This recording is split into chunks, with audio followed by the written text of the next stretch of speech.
Hello, this is Aaron Maller from Parallax team, and this series of videos is going to go over the features, functionality, and instructions for using the Parallax Millwork library.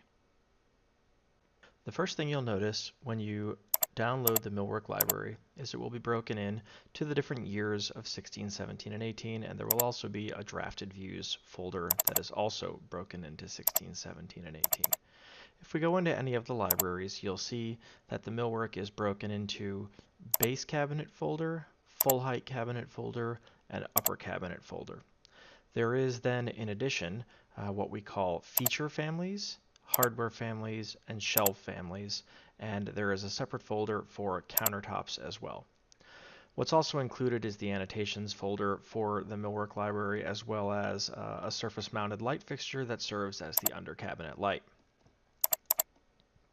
All of the main cabinet families begin with the prefix 12-casework-cab. You'll then find all of the base cabinets are followed by the word base, whereas the full heights or uppers are followed by the word upper or full. All of the cabinets themselves use a type catalog, which means if you use the insert ribbon and the load family option, you'll be presented with a series of sizes based on the type catalog. If you're loading from a content navigator such as the family browser or the CTC BIMless browser as you're seeing here, depending on the functionality of your content navigator, you should see the different types listed based on the type catalog.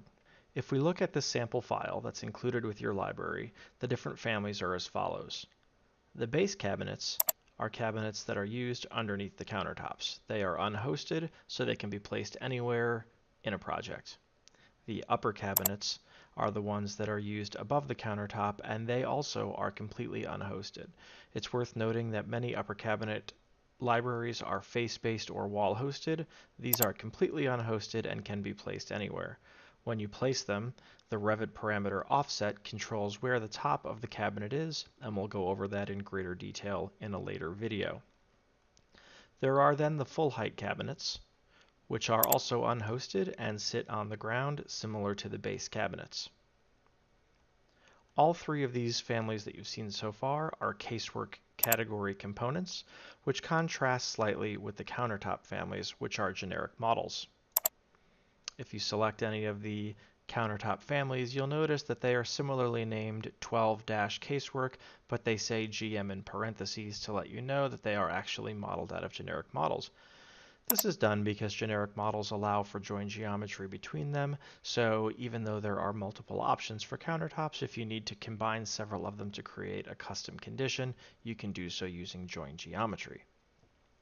In addition to these libraries that you've just had explained, you also remember that there was a hardware and something called a feature library. This entire library makes use of shared nested families for things like hardware, and each piece of hardware that is nested in is also a casework family and will be named appropriately with 12-casework-HW. The folder that was called features keeps all of the door and drawer components, which is what the Parallax library refers to as a feature. We don't call them doors or drawers because the same feature can be used as either a door or a drawer, depending on the actual unit that you're placing it with. For instance, if you tab select a standard door on a cabinet, you'll notice this is what we call feature A1. If we grab a drawer as well, you'll see that that also is feature A1, whereas the glazed door that has the grid visible is feature B2. You can use different features on different objects, and we'll go over that in a later video as well. In addition to the libraries themselves, the sample file that is included with the libraries also has other things that you will want to pull out of it. One of the things it has is visibility graphics filters that are related to the millwork library themselves. There is a filter for base cabinets that converts them to be dashed lines under countertops, as well as a filter for upper cabinets which converts them to hidden lines for your floor plans. In addition, there is a filter for millwork hardware.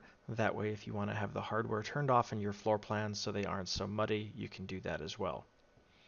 Because all of the Parallax libraries do not use symbolic line work or masking regions anywhere in plan, in order to show the base cabinets underneath the countertop, you will also need a filter for the countertop generic model families that sets them to partially transparent. As a tip, we keep a filter in for countertops modeled as generic models, as well as countertops modeled out of floors or roofs, since some firms like to make complex countertops out of floors and roofs. This will enable the behavior of the libraries to be the same, regardless of which method of modeling countertops you like to use. If you also model your countertops out of casework families, the countertop GM filter can also be set to include the casework category, since it is looking at the family name to establish which families are countertops. In addition to the components, the library also has a drafted views folder. Inside the drafted views folder, you'll see a file that has both drafted details for all of the different cabinet styles, which we will cover in the later video, as well as the different schedules for the cabinets. There is a schedule for base and full height cabinets, a schedule for the countertops themselves, and a schedule for the upper cabinets, which will be covered in a later video.